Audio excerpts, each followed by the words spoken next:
যদি তুমি সনাতন ধর্মের সঠিক পদ্ধতি, সঠিক মান, সঠিক ভাবধারা নিয়ে যদি কোনো ব্যক্তি চলাচল করে, তবে তাকে দাহ করা হবে না।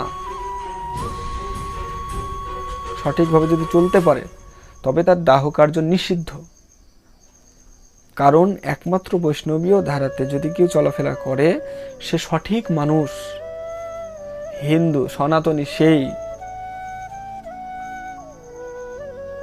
তাহলে বৈষ্ণবীয় ধারা এটা সব কিছুর ঊর্ধ্বে ধরা হয়েছে। তার মানে যে শুধুমাত্র কৃষ্ণ ভক্তি বৈষ্ণব তা না।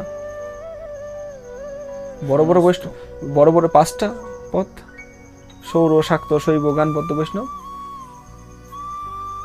এরাও যদি সেই পর্যায়ে যায়, তাদেরও সমাধি হবে। তৈলঙ্গ স্বামী সমাধি হয়নি, বড় বড় ভক্তের সমাধি হয়েছে।